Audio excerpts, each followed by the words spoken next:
संथाल कबीला हिंदुस्तानी रियासत झारखंड और मगरबी बंगाल में एक बड़ी तादाद में आबाद है।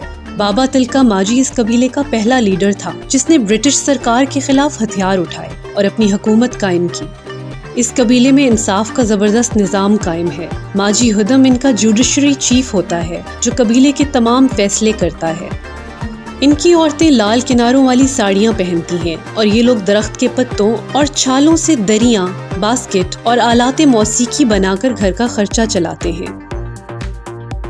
द्रौपदी मुर्मू ओडिशा में पैदा हुई। इसने बड़ी कसम पुरसी के आलम में अपना बचपन गुजारा। प्राइमरी तक तालीम मकामी स्कूल से हासिल की और फिर मजीद तालीम के लिए अपना कबीला छोड़कर एक हॉस्टल में रहने लगी। इसी दौरान इसने मैट्रिक पास किया, फिर रामा देवी विमेन कॉलेज से ग्रेजुएशन मुकम्मल की और फिर फौरन ही उसको नौकरी भी मिल गई। लेकिन उसकी मंजिल कुछ और थी।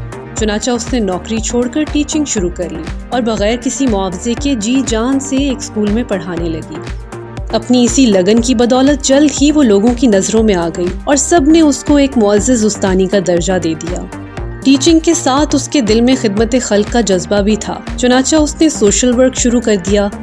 1997 में वो काउंसलर मुंतखब हो गई। यहाँ इसने अपनी जिम्मेदारियों को भरपूर अंदाज में निभाया। वो अहलकारों की रिपोर्ट पर एतमाद करने के बजाय खुद गाड़ी चलाकर जाती और सारे कामों का जायजा लेती।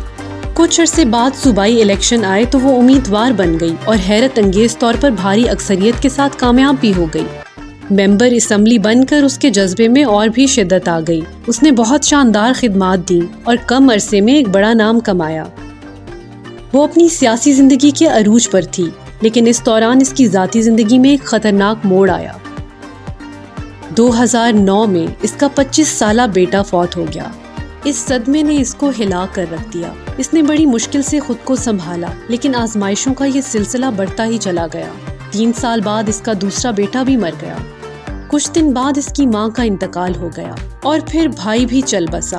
पे दर पे सदमात ने इसकी कमर तोड़ दी। इसके पास फकत शौहर का ही सहारा बचा था, लेकिन अगले चंद दिनों में वो भी इन सदमात की ताब ना लाकर फौत हो गया और द्रौपदी शदीद ज़हनी सदमे में चली गई। लेकिन वो बिखरी नहीं बल्कि निखर गई। इसने अपने तमाम दुखों और गमों को खिदमत खल्क के जज्बे से घोल कर पी लिया और एक नए जज्बे के साथ अवामी खिदमत में लग गई। अब की बार उस पर कुदरत मेहरबान हो गई और 2014 में वो झारखंड की गवर्नर मुंतखब बन गई। गवर्नर बनकर उसने अवामी खिदमत के अपने साबका रिकॉर्ड भी तोड़ डाले। लातादाद कारनामों के साथ साथ वो लड़कियों के हर स्कूल में गई, इनके लिए फंड्स जारी किए और उन्हें जिंदगी में आगे बढ़ने का भरपूर हौसला दिया। द्रौपदी ने अपने मजबूत अज़्म, हिम्मत और पुरखलूस जज्बे की बदौलत पूरी कौम के दिलों में अपना एक मुनफरिद मकाम बना लिया। और फिर 21 जुलाई 2022 का वो दिन भी आ गया जब हिंदुस्तान ने खाना बदोश औरत के सर पर हिंदुस्तानी सदारत का ताज रख दिया। एक मामूली औरत जिसने अपनी हिम्मत, जुर्रत, सब्र, इस्तकामत और खिदमत खल्क की बदौलत सदारत का मनसब संभाल कर हकीकी मानों में एक तारीख रकम कर दी। द्रौपदी मुर्मू की कहानी बहुत सारी चीज़ों को बयान करती है, जिनमें एक अहम चीज़ इसकी कौम का तर्ज अमल है। इसने अपनी कौम के लिए अपनी तवानाइयाँ सर्फ की और अपने करीबी रिश्तों के शदीद तरीन दुख को बर्दाश्त किया और बदले में कौम ने इसको जो इज्जत दी वो आज सारी दुनिया के सामने है।